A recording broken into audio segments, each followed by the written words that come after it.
Can you hear me, Dr. Abdirazak?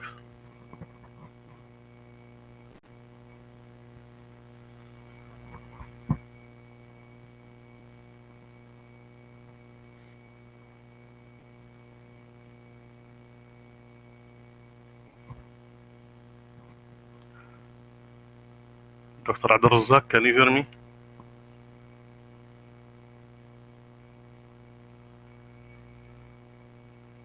Yes, Abir, yeah, you're right. Good, good, wonderful.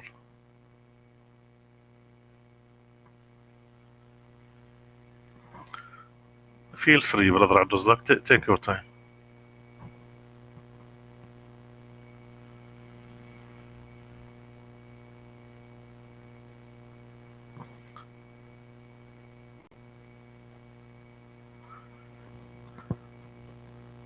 In fact, I would like to thank everybody for coming and attending this very important workshop. Till Dr. Abdirazak fixes some technical problems, I just would like to remind you that today's workshop is going to be about tips to avoid mistakes in academic writing. And actually, this is a core topic in academic writing. It can be helpful for teachers and students as well.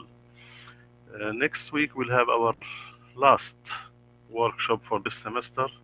And the last workshop is going to be about personal statements for scholarships and applications.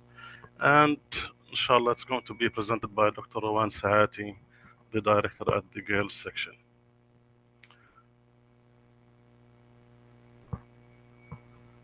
To me, I can't hear you, Dr. Abdirazak.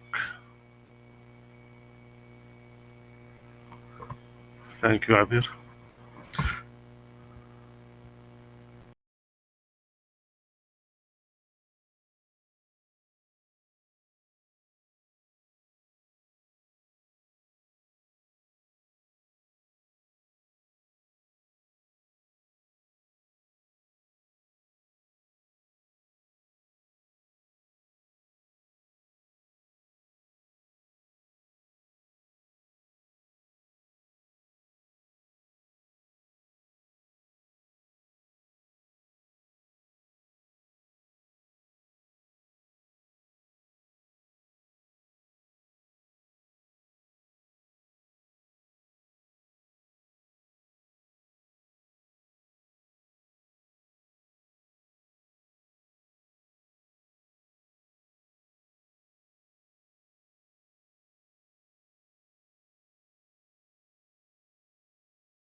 Actually, we all can't hear you, Dr. Abdirazak. Please check, make sure that you are not muted.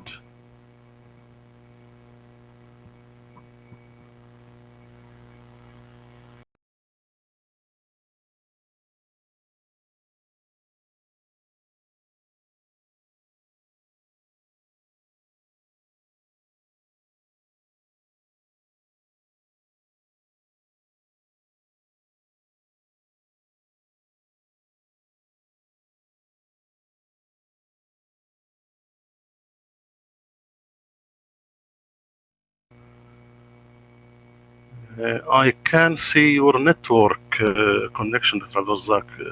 It looks very poor. So it could be your network.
Kamal, can you hear me now?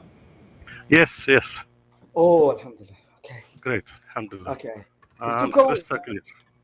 It is too cold. I'm sweating. Ah, Yeah, because of the frustration. Assalamu alaikum wa rahmatullahi wa okay. barakatuh, everybody. I'm sorry for the hiccup. I'm here now.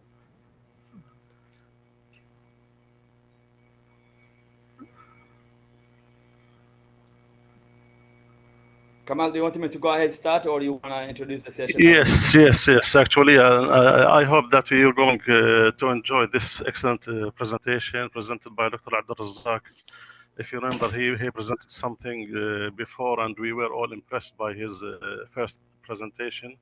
So I don't want to take much of your time, Dr. Abdirazak. The floor is yours, and inshallah, we'll enjoy yours. Thank you all. Thank you very much. Jazakallah khair.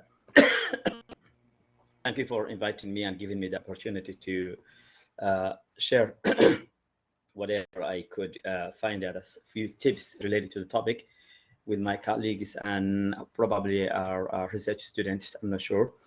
But once again, thank you very much. This gives me an opportunity whereby I'm the first one who benefits from this session is by, refreshing what I know or what I learned sometime back, sometime last century. And as I say, always the first person who benefits is the person who tries to share. Okay. Uh, Without any more time spent on other issues and even introducing the session and talking about what is this session about and all that, I think we can get going. First of all, the session is, as it's announced, it's a session that deals with or addresses the issue of academic errors or errors that occur during academic writing. So I'm not sure, is my slide that clear to you, or I need to make it a share mode? Is it legible to you guys?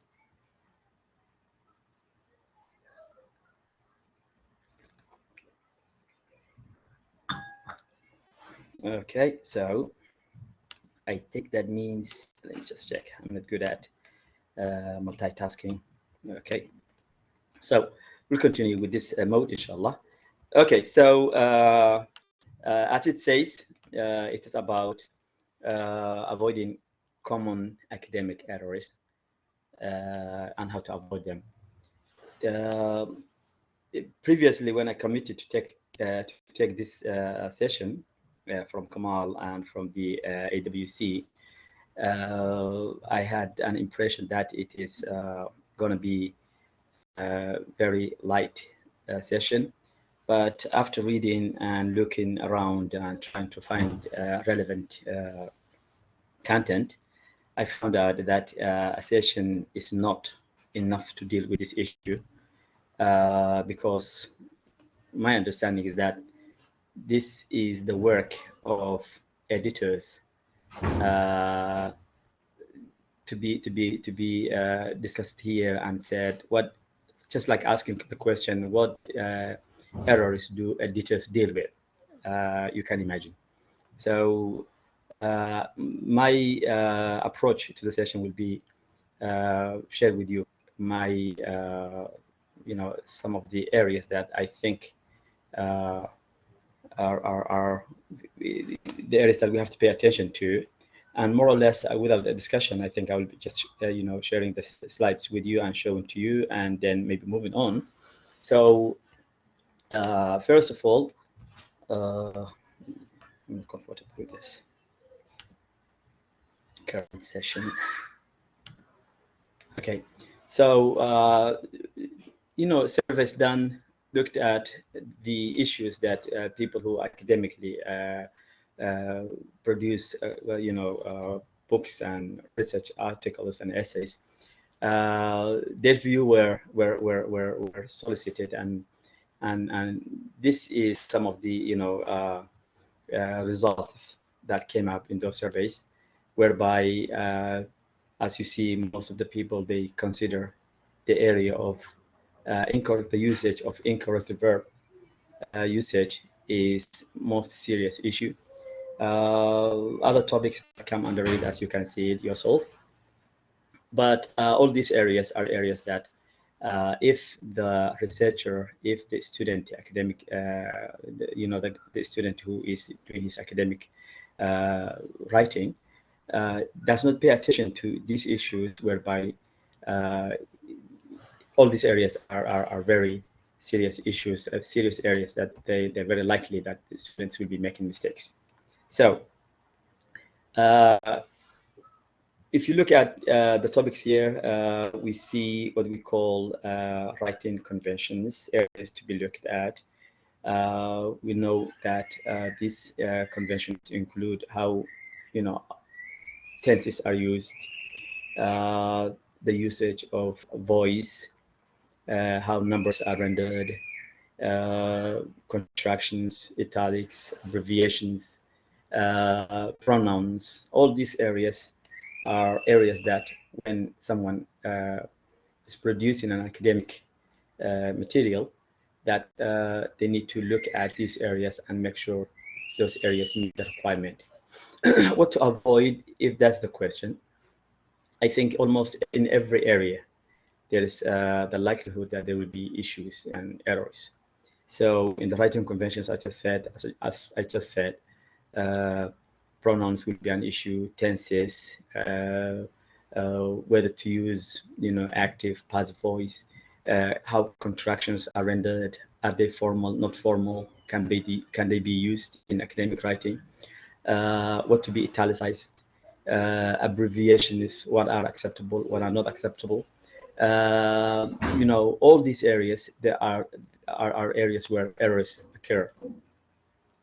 On the other hand, we've got when students are using sources, they have to quote, they have to paraphrase, they have to summarize. Now, how do they render that? Is there the likelihood of having errors in those areas? And the answer will definitely be yes. When we come to the need for proper sign posting and the likelihood that our students and students everywhere uh, may not attend to these issues very seriously and will be making mistakes by not using these signposts properly, which could most likely cause some kind of pumps on the way, that speed bumps as many times, whereby the students will be causing problems for the reader. So signposting is an area where lots of errors occur. Okay, what to avoid again? Paragraph structure. I think we all teach academic courses, and we are aware the need for paragraph structuring. On top of that, the essay structuring. And when students fail to do that, based on the kind of writing style they are required to produce, there most likely will be an error academically, whereby they produce a writing which may not meet the requirement. Okay, so the length, whether there is a topic sentence, whether it's appropriate, whether it meets the requirement, whether there's an introduction paragraph, how well it's formed, does it meet the requirement, the thesis statement. All of these areas are areas where the students will most likely having problems and are likely to have errors in their work. Academic style, the use of formal language. Do they use formal language? Do they have problems there? Do the students produce writing that is not, that includes, let me say, that includes some colloquial or informal English. When it comes to clarity, when it comes to how they produce, how they make the argument, how balanced their views are, the objectivity in their writing, and all these areas are areas that students most likely and most often we notice there are errors that they produce. Okay. As we said, incorrect verbs, examples are, as you can see, and some native English speakers, they seem to be producing these errors uh, in the modern spoken English. And our students, when they watch those movies and see this, they think that that's the standard English, and they will be writing that. So that problem is a problem that exists there. I'm sorry, I will not be able to look at uh, the sharing or the chat because I'll be using full mode sharing. So I'll try to get off once a while, or after a few minutes. Okay. So these are issues. Subject and verb agreement or congruence is another issue. Uh, we all know that when writers don't pay attention to this, that will lead to lots of problems, including an inability that the students cannot put their points across clearly, confusion for the readers, of course, credibility. The writers are questioned and looked at. Their writing are looked at as if he or she did not pay enough attention to it. So these areas are issues. Uh, Subjective verbs are at the heart of grammatically constructed English writing, and we all know that. So uh, again, the agreement of the subject-verb agreement plays the role of unifying the sentences, making it easier. Uh, when we are teaching students, sometimes some people or some academic textbooks, we notice that we tell them that singular subject is or will be taking a verb that shows, for example, third person singular, but we don't say third. In the textbook that we use, for example, Unlock, it says clearly singular verb, singular subjects. Whereby it's not necessarily so, because we have singular subjects on the other side that may not be following this rule. So these are issues. How about indefinite pronouns, whereby our students are not aware when they use in pronouns like someone, somebody, everyone, each person, whatever, what is the appropriate verb that goes with it. So once again, subject-verb disagreement is very important. When we talking to our students, we need to tell them clearly, give them enough examples. Here's an example that shows disagreement, whereby students will be, will get mistaken by looking at in such a way that they think this is a singular subject. Okay. Uh, Yeah, then compound subjects should agree with their verb. Here, referring to when we're talking about a list of you know uh, subject, position, noun phrases. That is more than a person, two people, me, my brother, and I, my dad, my brother, and my sister. All of these, students may most likely miss that. Before I move on to that, let me just go ahead once and just check if I'm missing some of your communication.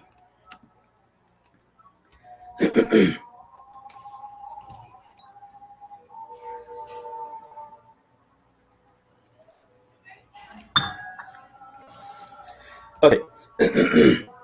So as we can all see, these are issues that are there for the academic writer, that are known to the lecturers, educators, teachers in the field, and that need to be paid attention to be paid to them. Okay. My voice is not reaching you. Do I understand that right? Is there a problem? Is that a problem? I'm sorry. You cannot see my slides. Is that what you're saying?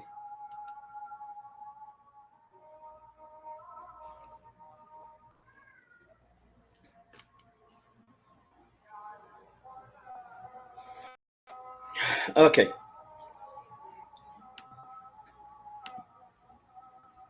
Okay, that's good. That's good. Thanks, Abdul. Okay.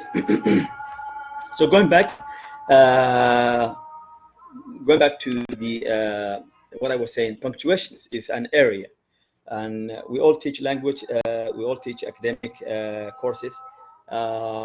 Can someone share with us the difficulties, specific difficulties that we usually notice or you come across in the field of when in the section or the area of the usage of punctuation for our students?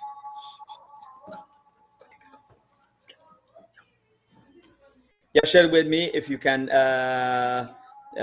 share with the group or with us. What are the prominent mistakes or errors that we often notice our students make in the field of punctuation?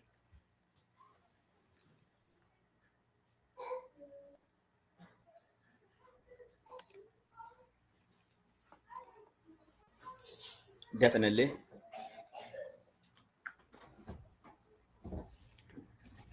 Yeah, incorrect usage indeed. Spelling, punctuation issues, yes, indeed. That's a reality of these are areas that we are aware of.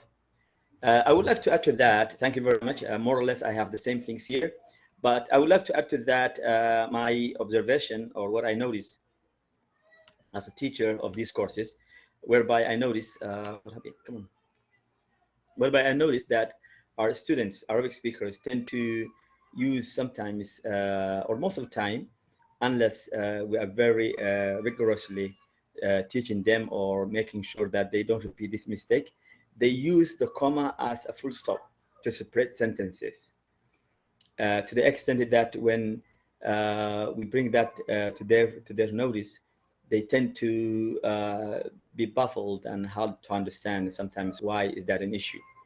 When you teach them the rule that's associated to the usage of periods and things like that, and then the student is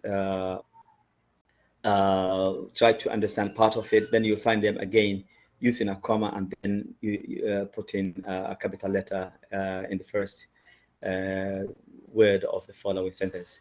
So definitely, yes, these are punctuation issues that we notice our students make.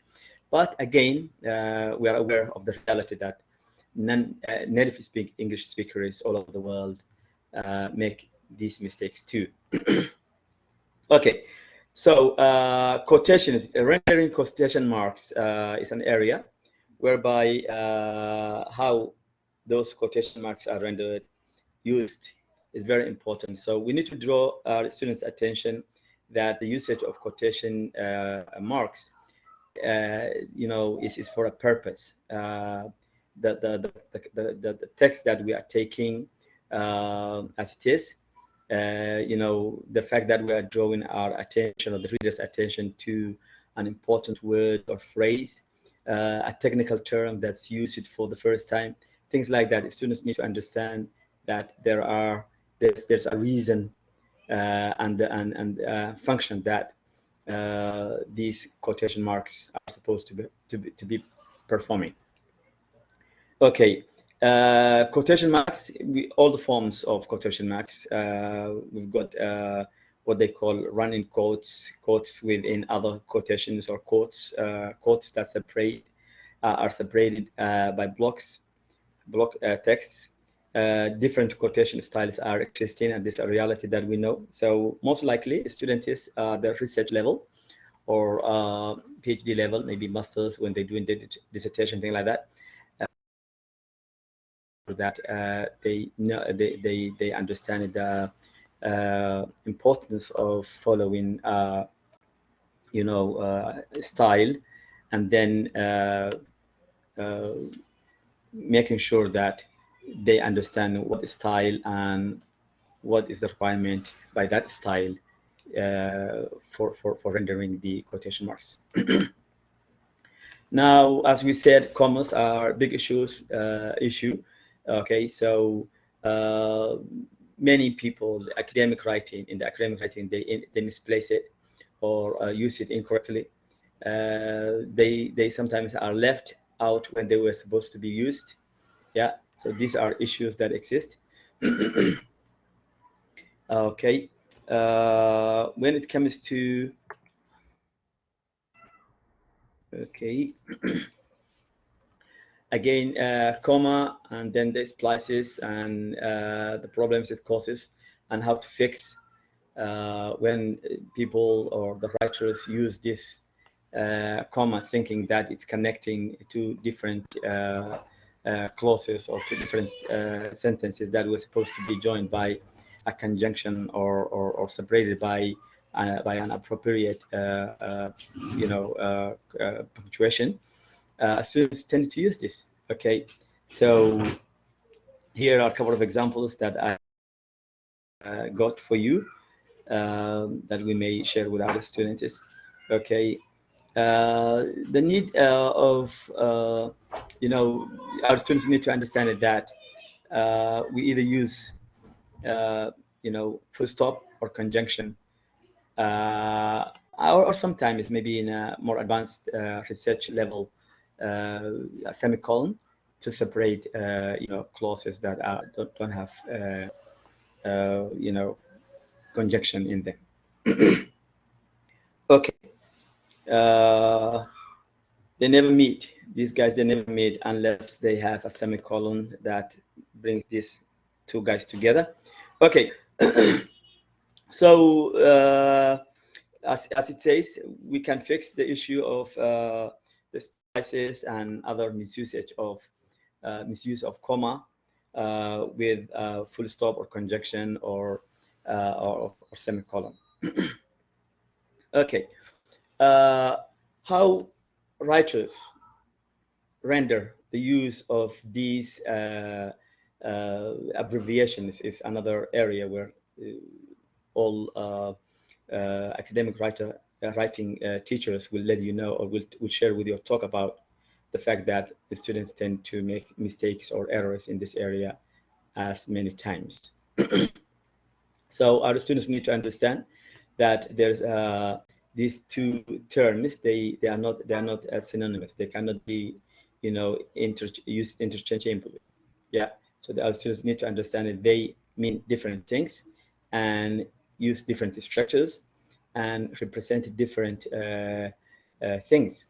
Also, how they are punctuated is another important area. So students need to know how they are punctuated. When they use EG or IE, they need to know how they are, or this is properly, punctuated.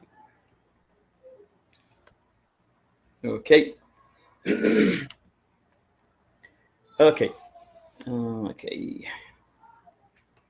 Now, is there something behind this to look at?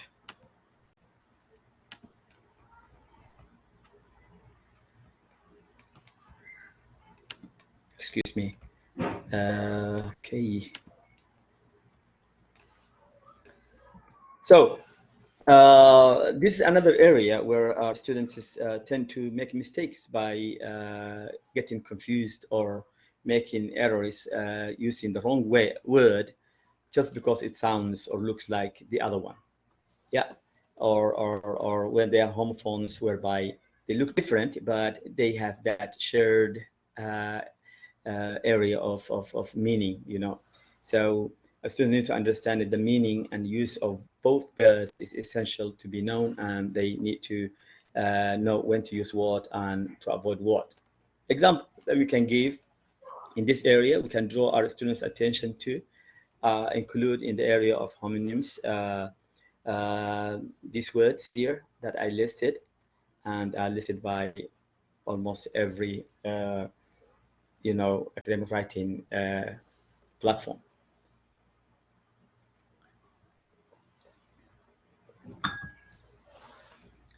Okay, these are examples of the other side. Okay. When a word will do, why use to? This takes us or brings us to the use of phrasal verbs. I've come across many places whereby students are advised to avoid the use of phrasal verbs. As a literature students, phrasal verbs, the use we were always told that this is the flower of the language, you know. But in the field of academics, students are advised and told that these are problem-ridden areas of writing. So, the quotation here says, if you can use one word, why many? Yeah, you don't need. The rationale given here include phrasal verbs sound more informal. They may have multiple meanings, and the advice is use one word alternatives. Okay, and that's more effective. What do you think, guys? Is that something that we agree with, or we are not ignoring? Of course, there are areas where verbs or certain vocab, they should be used phrasal verbs, definitely, but I think we're talking about in general. So what do you think? Can you share with us your take on this? The use of phrasal verbs, and uh, what's your take on this?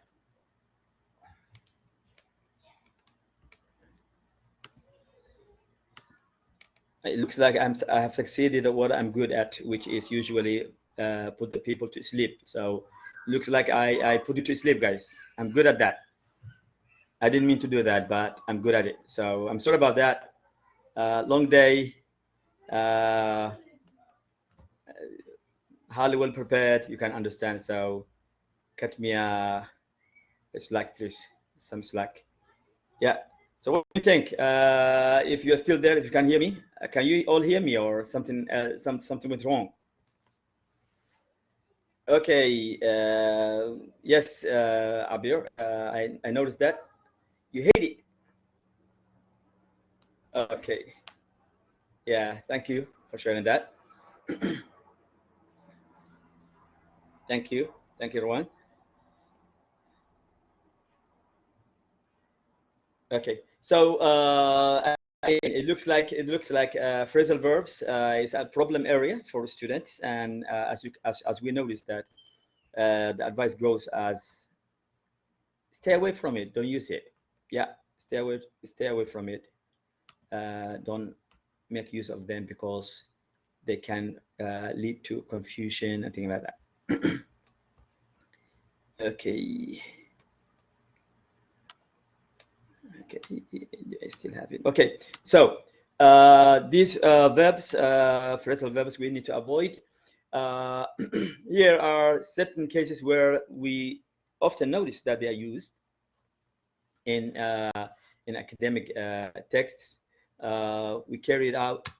Okay, consists of discussed by all these phrasal verbs. I think there is no way that one can run away from them, and they come across very formal indeed.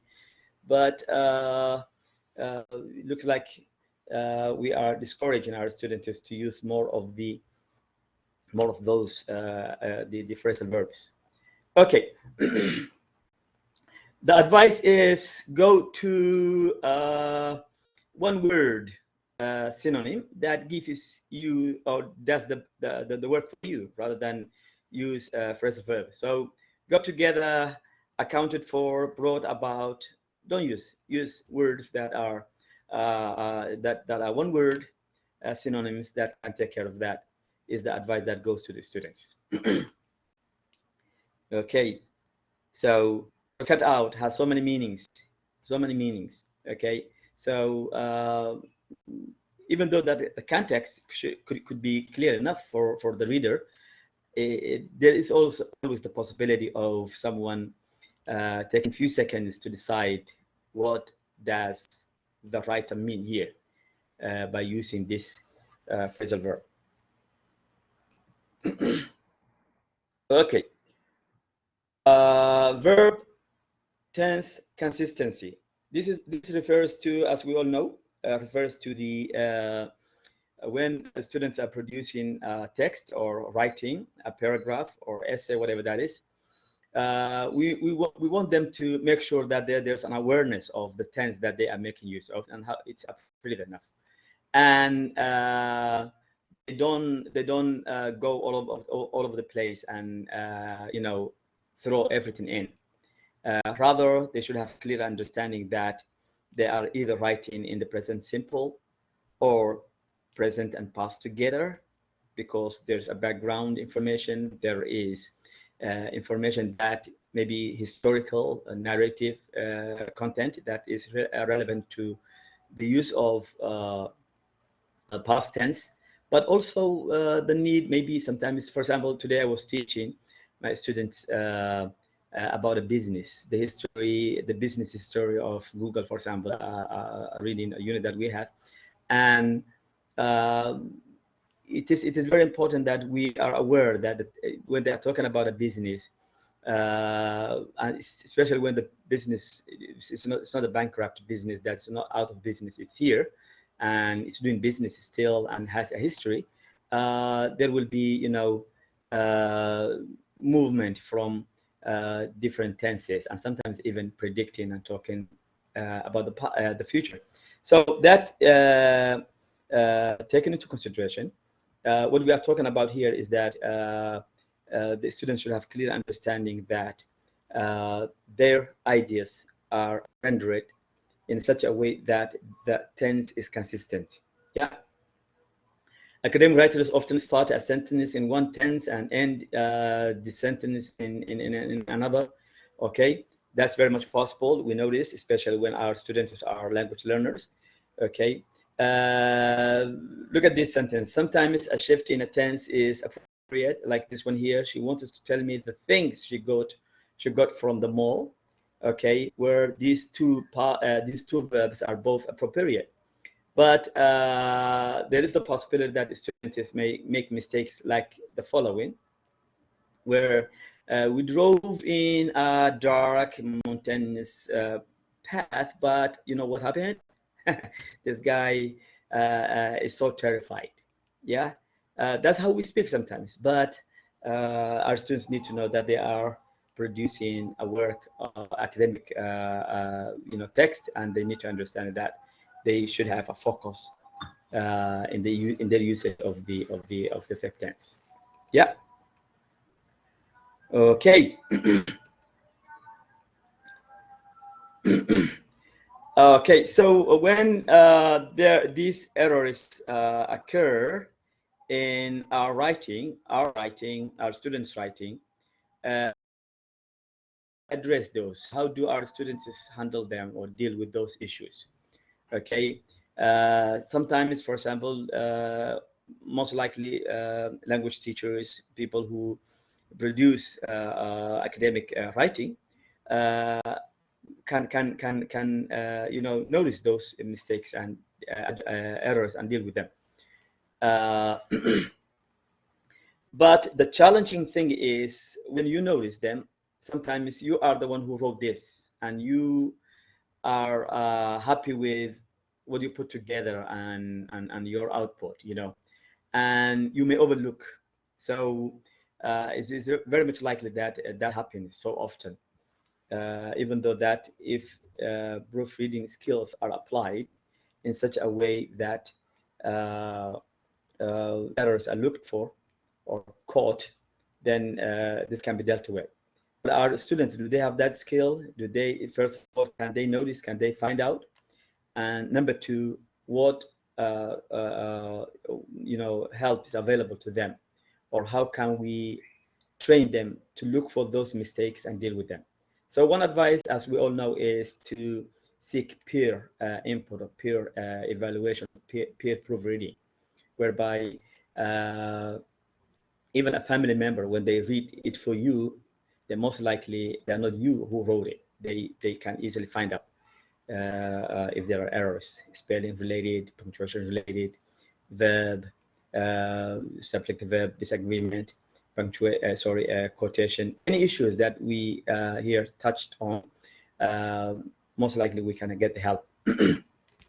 Okay, this is another area. Writers tend to make a mistake here, and here we're talking about including native English speakers, whereby these words sound to us just normal. For example, it's very common. How are you? I'm good. You know, it's very common. But some people also will write the same way. So students need to notice that words do different functions, or different work, different job, and we need to train them in such a way that they need to understand what part of speech is relevant here. Okay. Yeah. Okay. Now we come to an area. What is hidden behind that? Let me check. Excuse me. I just finished. As you can see, my friends, my colleagues, my slides are not even so organized. So I did some last touchings today itself. So this evening I was working on them. So I'm sorry about this. Not so well organized. It's not me who prepared it. Let me see. I mean, I did not give enough time to work on it. So here we come to an area, very, very sensitive area, gender inclusive academic language. Why did I touch this? Why do I touch this area? Of course, an academic field is an area that we are aware of it. But first of all, we know our Arabic speakers, students, and Arabic as Arabic speakers, we notice that the use of masculine singular pronoun is used as for all, as representing all people, and it's very common that students will use pronouns or possessive pronouns referring to those very commonly used, and students don't tend to notice that. So I've used it here, the quotation by, I forgot to put his name, by our astronaut Armstrong, where he said that was one small step for man, one giant leap for mankind.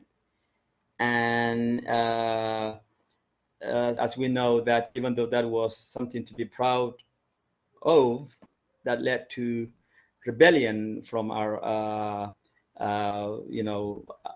female sister, our sister, let me put it that way, whereby why only man, and that was part of the feminist movement at the time.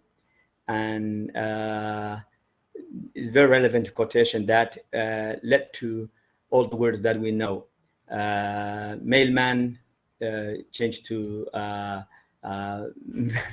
male person, or firefighter, fireman changed to firefighter, policeman changed to police officer. All that came into being because we need to be gender inclusive, to use gender inclusive language. So in the area of pronouns, the use of pronouns, as I said, our Arabic speakers, even more advanced students, I noticed that they tend to use the male singular pronoun to represent both females and males, and just say that the person that didn't know about it, anyone who was part of that was supposed to blah blah, he was whatever. It's very common, and I'm sure that you are aware of this.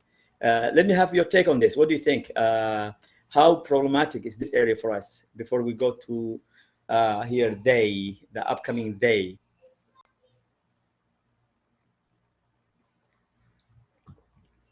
I would like you to share with me. I know, I'm sorry guys, I put you to sleep. Okay, I promise next time I'll try better. Yeah, what do you think? Okay, Yahya, I'm sorry I missed this earlier. Okay, you are right. This is common, steady, tense, careful. Okay, thank you. Thank you. That is okay. So my question to you is that if you are still able to, if you are still around and are awake, I don't blame you. I blame myself. Uh, what do you think? Pronoun area, the use of pronouns. How difficult, how problematic it is for our learners, for our students. Okay, Abir, got bones to pick with this. Yeah, we're gonna fight on this. I think so today. So we'll see. I agree with you though.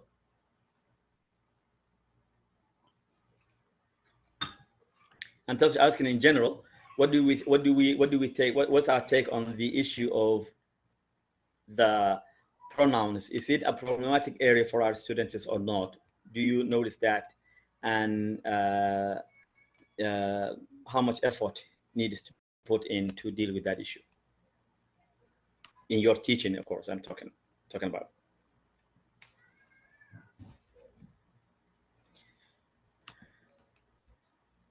Kamal, I think the audio is available to us, the microphone. So the guys, our colleagues, can also share with us their views on the mic, right?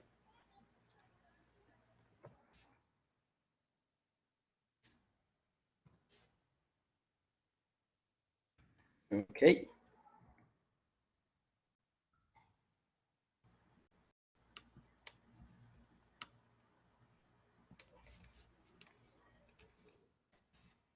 Okay.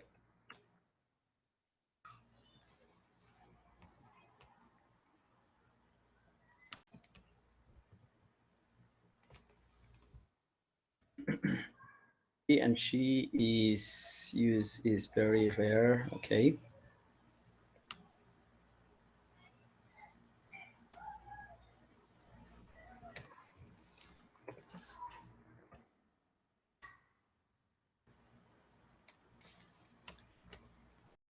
Okay, well taken. Yeah, I think that makes big sense indeed.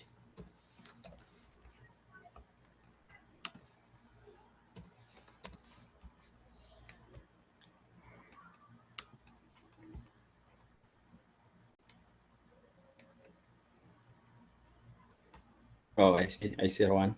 Thanks. Okay, going back to the discussion. Yes, I think we all agree that that area is a problematic area. Coming to what do we do with this they thing? They word, they, singular pronoun.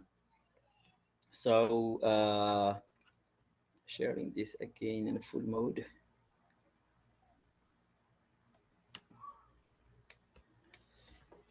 Okay, okay. So in general, this is a much discussed debate. We are all aware of it. First of all, let's talk about the place of the pronouns and the role they play and how important they are. So we are all aware of it that the use of him or her needs to be very clear to the reader, to whom it refers, who is the antecedent. It's very important. Okay. When there's no clear antecedent, this leads to ambiguity, and readers may spend more time in understanding what is being communicated to. Okay, now here, for example, a sentence says, they all blamed Ali, but he knew he threw the ball at her. Now, obviously, the use of the second he, yeah, or even the first he, why not? It's not clear to whom it refers. Okay, even the her here, or the person that the ball was thrown at, we don't know. No, they didn't tell us. But again, we can understand from the context that someone was offended, and there was, a noise made, and someone was blaming Ali, or people were blaming Ali. But in Ali's view, he threw the ball. to the reader, he doesn't know or she doesn't know. Oh, I'm making a mistake. He or she doesn't know who that he is. Yeah. So a very problematic area. What does that mean? Something needs to be done about it, and it should be very clear. Okay. Now, even when we know who that is, who the he or she is referring to, we are aware of the fact that in the world that we live in, the modern world, how language is changing itself, and the things that are happening around us, we notice that there are people not comfortable to be addressed as he or she. Yeah. So these are some of the very real issues that are there, and even some of the texts that we teach, we notice words that are trying to be culturally tolerant, changing to some extent to the to acceptance, and all those things. It's a reality. So when that gender is not known, we don't know who that is. When X does not conform to the social norms, when individuals specifically, or an individual specifically asks to be referred to as they, yeah, they comes to the forth. They is here. They need to be dealt with. Okay. Okay. Okay. Before I look at your comments, I can continue. I need to continue a little bit more. In most academic settings, though, using they as a singular form remains a matter of debate. Yeah. Some of the styles, academic writing styles, and all those university styles or whatever, they recommended that you have to do something else in order using they. Now, why they is chosen? Yeah. Okay. So the advice goes as go ahead and change the sentence structure. Okay. Sometimes, of course, pluralize it, and for example, instead of the nurse did this and that, instead of saying she or avoided that she, and you don't want to use they, go back and say nurses do this and that, and the nurses avoid, and then they is a relevant word. Yeah. So a problematic area indeed. So let me just have a look at what you are sharing with me. Okay. Easy way to make the sentence more clear to the computer, definitely, Ahmed. Yes, indeed. Okay. A dialectic reference. Okay. Okay. Okay. So let us look at the need for they. How comfortable are we to use with they in our in our writing, for example? Are we all comfortable using that they just to be politically correct? Yeah. Or there are reservations to it?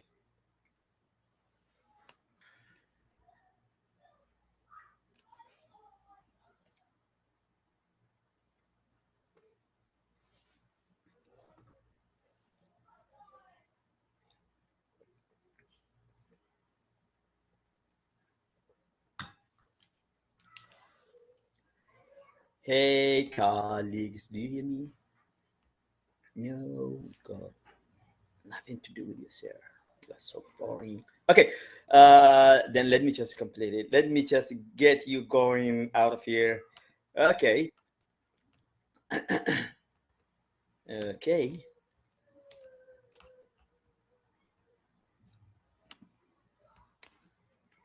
Let's just take me back to it.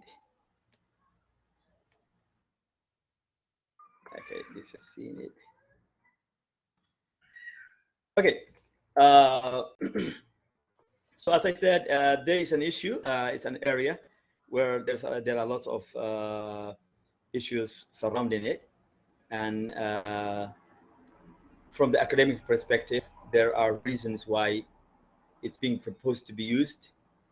And by the way, I'm very much comfortable using him or her, or his or her, or he or she. I'm very comfortable using that, and that's what I usually give my students.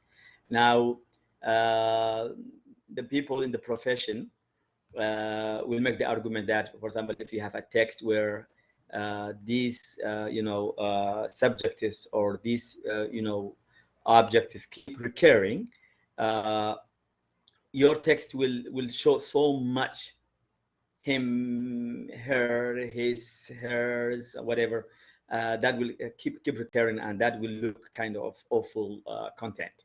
So the case is being made, like, for example, why not use today? I think the only issue why it's not on board is just because it has other strings attached to it. So these are cases there. Okay, these areas too. These are other areas that academic errors, errors happen in the academic writing. The use of idioms in your writing or in my writing. Okay. Oh, that was a one, man. Okay, doesn't work that way. Use a different word. Idiom. The use of slang, stay away from it. Pronouns should not be conversational and addressing the person. Instead of saying that you can see it, or you can read here, or you notice, you can use words that or structures that are not involving the pronoun. Like, for example, the graph shows. It can be noticed here, or it is very clear that, or the content shows, or whatever. Okay, stay away from negative is what we tell our students. Use, a regular negative, like, for example, not effective, or it's not effective, like that. Stay away from that. Teach them, or let's teach them to use a word that conveys the meaning. Stay away from cliches. We should be telling our students, yeah, when all is done, all is said and done, yeah, our students need to know that it's a conversational language, which is not welcome in the field of academics. Okay, vague language should be avoided. Okay, language that is distributives that are not very clear to the reader needs to be avoided. So simple vocab or vocabulary needs to be also avoided. So even though there are essay types that require the writer to put forward his or her opinion, but our students need to know that unless that situation, they need to keep their opinions or separate, personal opinions to them, and focus on the objectivity or the objective presentation of the content. Okay. Okay. We need to tell our students not to be too forward. Yeah. Too strong language need to be avoided. Okay. We should be telling our students to stay away from contractions. Phrasal verbs, we said, punctuation issues, and all of that. And here this brings me to the end of my presentation, even though that I started late. I'm sorry to put you to sleep, colleagues and our students who are there. That's what I got to share with you. As I said, I was not really well prepared, so yeah, I hope you pardon me.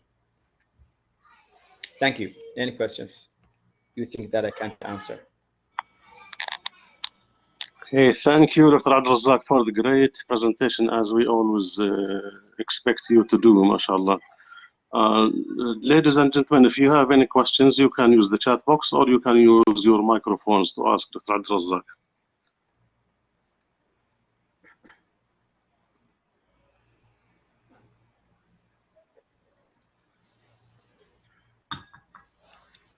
Very, very, very, very welcome. Thank you, guys. These are the 3 links, ladies and gentlemen, that you need if you are interested in getting your certificates. Please make sure that you complete the evaluation form. That is the first one. to make online appointments, please use the second link. And if you want to enjoy watching the YouTube channel with all the recordings, you can use the YouTube channel with the last link.